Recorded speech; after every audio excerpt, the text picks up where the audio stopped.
Hello दोस्तों, KLD classes में आप सभी का स्वागत है। आज भारत देश में खिलौने की बात हो रही है। बात तो कम हो रही थी जब मोदी जी ने 30 अगस्त को इसको लेकर मन की बात में ऐसी चर्चा की कि भारत देश को खिलौने के क्षेत्र में आगे बढ़ना चाहिए।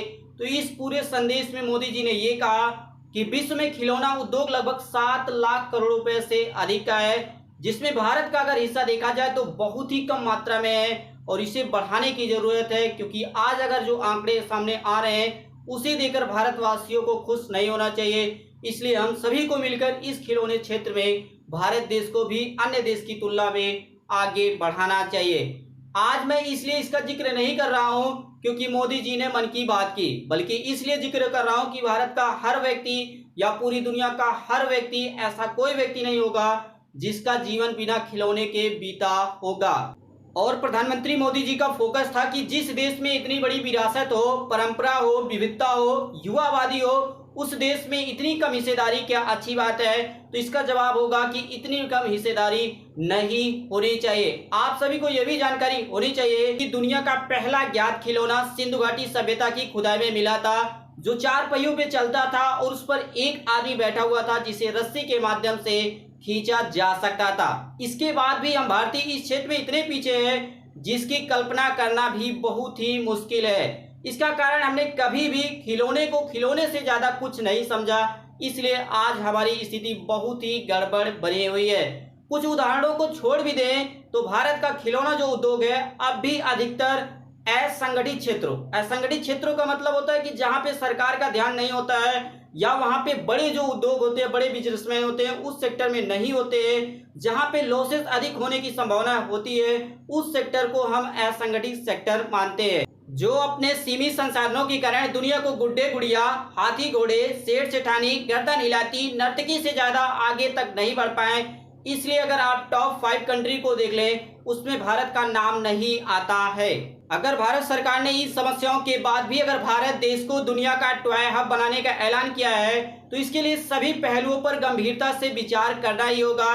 इसके लिए बच्चों को किन खिलौने से खेलना चाहिए, खिलौने के बगैर बचपन की कल्पना वैसे भी नामुमकिन है, चाहे वो भारत के बच्चे हो या किसी भी देश के बच्चे हो। इस बात को, इस पूरे मुद्दे को समझने के लिए हमें सबसे पहले ये समझना होगा कि ये खिलौने का मार्केट पूरी दुनिया में कितना है, भारत की स्थिति कहाँ पे है, चाइना की स्थिति कहाँ पे, कौन सा देश है जो सबसे आगे है खिलौना के सेक्टर में। मोदी जी ने अपने पूरे भाषण में एक बार भी चीन का नाम नहीं लिया, लेकिन पूरी दुनिया जानती है कि भारत के साथ ही पूरे देश में, पूरी दुनिया में चाइना के खिलौने की बहुत ही अधिक मांग है। जो देश खिलौना बनाने में विश्व के टॉप 5 देशों में कहीं नहीं आता, वो अचानक दुनिया के टॉप चीनी खिलौने का मुकाबला कैसे कर पाएगा? एक आंकड़े पे नजर डालें तो बातें आपको पूरी तरह से स्पष्ट होंगी।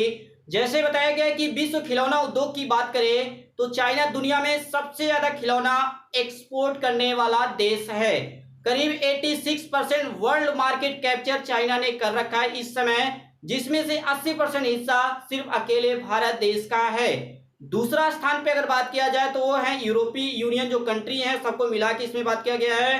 2019 में टॉय मार्केट जो था वो आपका 105 बिलियन डॉलर की बात किया गया था और इसे 2025 में टारगेट रखा गया है कि इसे 105 से बढ़ा के 131 बिलियन डॉलर कर दिया जाएगा। तो वही भारत देश की बात किया जाए तो पूरे विश्व में 0.5%, 1% भी हिस्सा नहीं है पूरे विश्व के मार्केट में भारत की हिस्सा देखा जाए, जो करीब 16,000 करोड़ रुपए का है। और पूरा मार्केट कितने का है पूरे विश्व का मिला के खिलौने का, वो 7 लाख करोड़ रुपए है और भारत का हिस्सा मात्र 16,000 करोड़ रुपए है। परसेंटेज में निकालेंगे तो वही 0.5% आएगा। 1% से भी कम इस समय बना है, उसमें भी 25% जो हिस्से हैं वो स्वदेशी हैं। बाकी 75% में से 70% अगर देखा जाए तो जो उसमें कच्चा माल यूज होता है वो कहीं ना कहीं या किसी न किसी रूप से वो चीन देश से आता ही है। भारत का केवल 5% ही खिलौना दूसरे देशों में निर्यात किया जाता है। बताया यह भी गया है कि खिलौने बनाने वाली टॉप कंपनियां अधिकतर चाइना देश में है। जैसे ये कंपनियां हैं लेगो, मेटल, बांदाई नामक इंटरनेशनल जो कंपनियां हैं, इनके अधिकतर जो सेंटर है वो चाइना में है। ऐसे में भारत की सबसे बड़ी चुनौती तो ये है कि भारतीयों के लिए पहले खिलौना तैयार किया जाए, क्योंकि अधिकतर भारतीयों को चाइनीज सामान ही पसंद है और उसमें भी सबसे अधिक पसंद की बात किया जाए तो वह है खिलौना। सबसे पहले हमें निर्यात के बारे में नहीं सोचना होगा। सबसे पहले हमें अपने देश में जो लोग हैं जिनको जरूरत है खिलौने की, उनको प्रोवाइड करना होगा। उसके बाद अगर हमारे पास अधिक मात्रा में बनता है, जैसे खिलौने का प्रोडक्शन हो जाता है, उसके बाद हम अपने पड़ोसी देश या दूसरे देशों में निर्यात करने के बारे में सोच सकते हैं। इसके बाद का जो हमारा पॉइंट है बहुत इंपॉर्टेंट है, इंडिया वर्सेस चाइना। दोनों देशों के बारे में अगर मैं तुलना करूं तो बातें कई स्पष्ट होगी कि कहां पे इंडिया है और कहां पे चाइना है। मिली जानकारियों के अनुसार दिल्ली के सदर मार्केट में चीनी खिलौने का बड़ा मार्केट है। वहां की दुकानों पर कस्टमर से आप अक्सर सुनेंगे, भैया सस्ता और सुंदर दिखाओ, ऐसा लोग मांगते भी हैं। भारत में खिलौना बनाने की साउथ इंडिया में भारत के शहरों में देखा जाए तो सबसे आगे हैं। जैसे कुछ शहरों की मैं बात कर रहा हूं।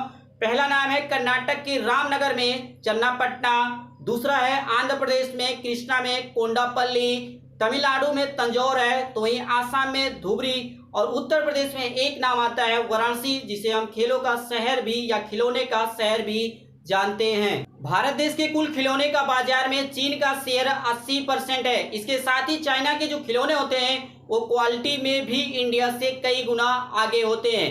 टॉय एसोसिएशन ऑफ इंडिया के अनुसार एक रिपोर्ट निकाला गया था, उसमें बताया गया था कि इंडिया अकेले चाइना से 4000 करोड़ रुपए का इंपोर्ट करता है, अर्थात मंगाता है। इस तरह से ये प्रतिवर्ष का डाटा है। लेकिन इसकी मार्केट वैल्यू निकाला जाए तो ये उससे 3 गुना अर्थात 12000 करोड़ रुपए से भी अधिक में मानी गई है। भारत में कई महीनों से चाइना के सामानों को बाइकाट करने की बात की जा रही है, लेकिन आप सभी को यहाँ पे ध्यान देना होगा कि जिस माइक के माध्यम से नेतागण भाषण देते हैं वह भी किसी न किसी रूप से चाइना से ही बनकर आता है। क्या हम इस सामान को बाइकाट कर पाएंगे? अगर हाँ कर पाए तो फिर इसके आगे हम अन्य चीनी सामानों को भी सोचेंगे उसको बाइकाट करने के। खिलौने का व्यापार सबसे पहले 90 के दशक में प्रभावित हुआ था, लेकिन सबसे अधिक नुकसान इसी सरकार में, वर्तमान में जो सरकार है भारत में, इसी के शासन काल में हुआ है। जैसे कई एग्जाम्पल के माध्यम से समझेंगे कि किस प्रकार से नुकसान हुआ है, नहीं तो आप कहेंगे कि इस सरकार की कमियों के बारे में बताया गया। जैसे बताया गया कि आप सभी को याद होगा कि 2016 में नवंबर का वो डेट याद कीजिए, नवंबर 2016 में जब नोटबंदी की गई थी, पहला झटका ये लगा था। दूसरा झटका जुलाई 2017 में जब जीएसटी देश भर में लागू किया गया था। इसके कारण से जो टैक्स हुआ करता था खिलौने में, पहले 5% लगता था, उसे बढ़ाकर 12% कर दिया गया, और जो इलेक्ट्रिक से बने खिलौने होते थे उसको 12 से बढ़ाकर 18% टैक्स लिया गया। तो ये 2 कारण हुए।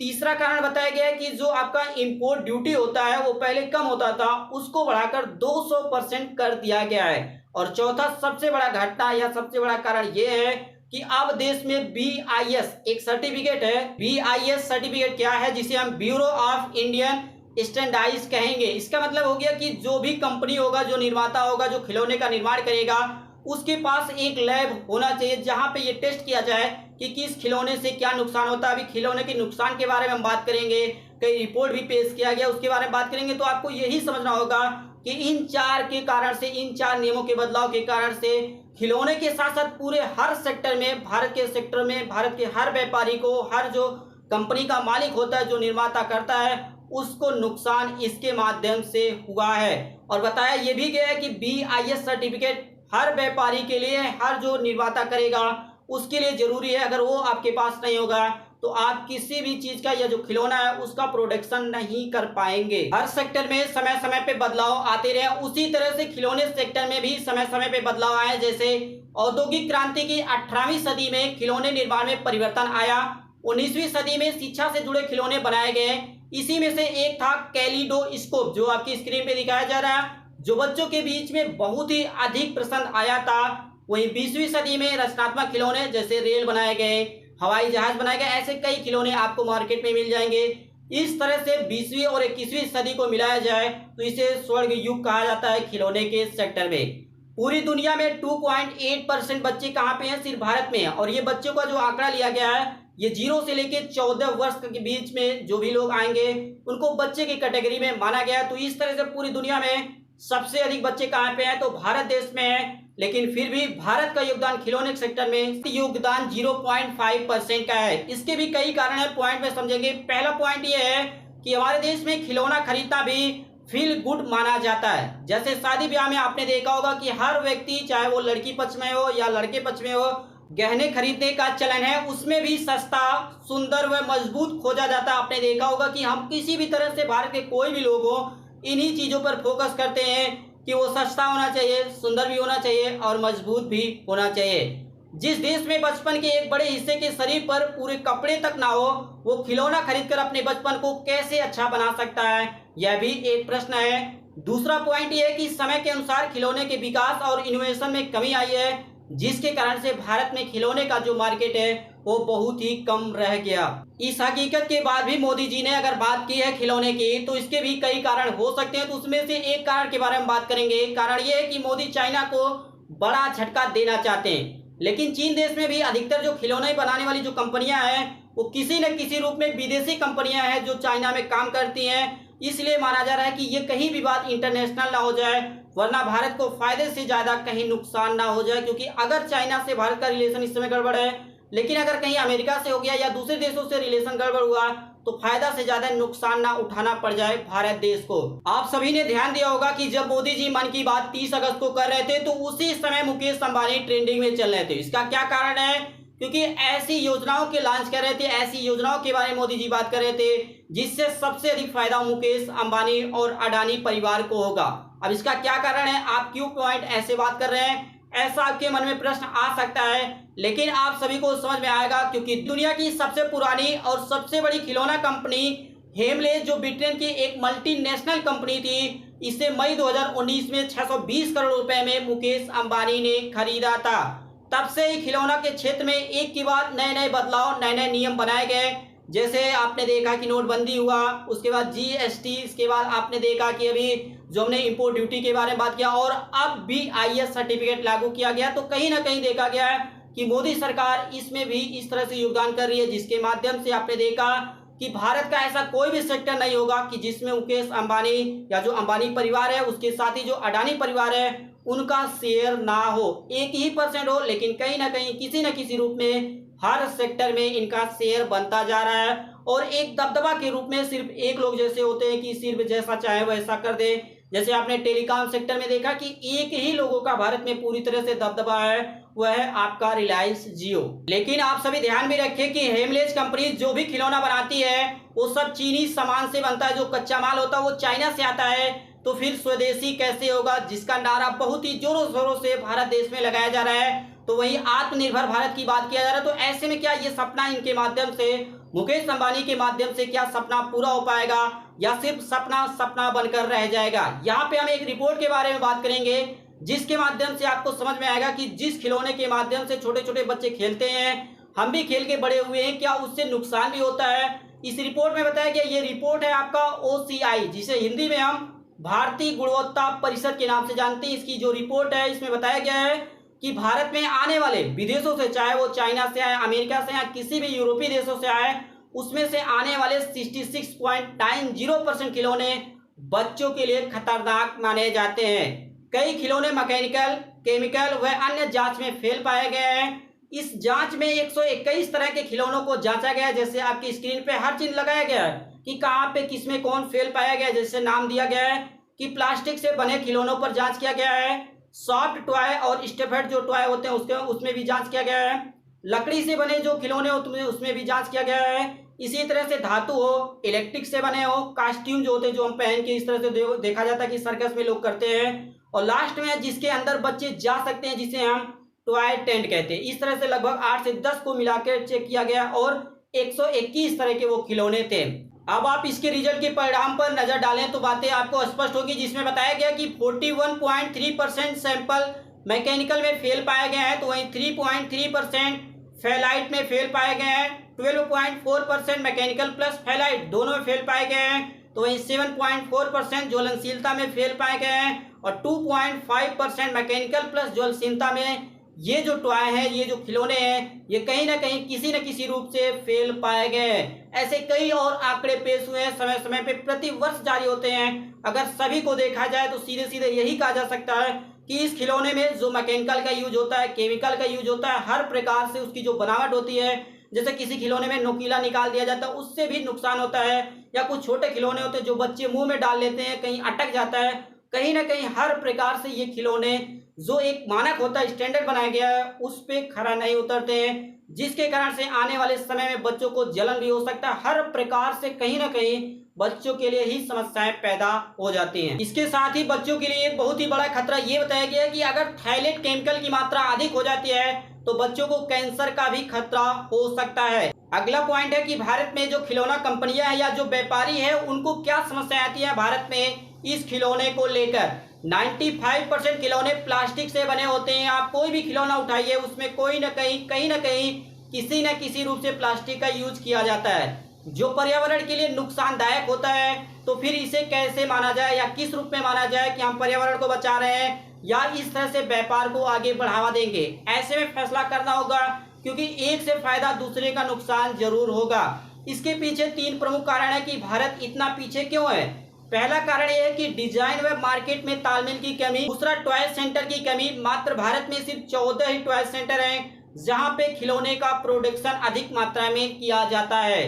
तीसरा है कि लेबर जो कॉस्ट होता है वह भी भारत में हाई है। अगर हम चाइना से तुलना करें तब की मैं बात कर रहा हूँ। भारतीय खिलौने के कारखाने बहुत ही छोटी छोटी जगहों पर चलते हैं जहां पर अलग से लैब बनाना संभव नहीं है, क्योंकि जो हाल ही में BIS सर्टिफिकेट की बात की गई है, जो इसी महीने लागू होने वाली थी, लेकिन उसे 1 महीने तक आगे बढ़ा दिया गया है कि अब इस महीने में नहीं लागू होकर अगले महीने से BIS सर्टिफिकेट लागू हो जाएगा, जिसमें कहा गया है कि हर कंपनी के पास एक स्वयं का लैब होना चाहिए, जिसमें यह चेक किया जाए कि कौन सा खिलौना ठीक है, कौन से खिलौने से फायदा है, कौन से खिलौने से नुकसान है। हर प्रकार की जांच होने के बाद ही वह खिलौना मार्केट में आएगा।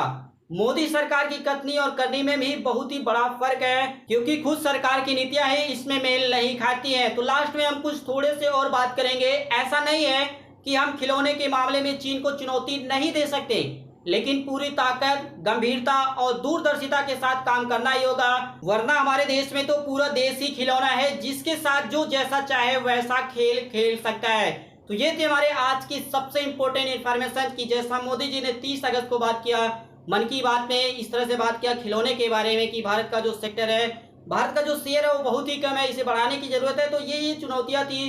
कुछ और चुनौतियां हैं जिसके बारे में आप इस वीडियो के नीचे कमेंट बॉक्स में कर सकते हैं, और इसी प्रकार से बने रहिए। बने रहने के लिए आप सभी दोस्तों का KLD क्लासेस की ओर से धन्यवाद।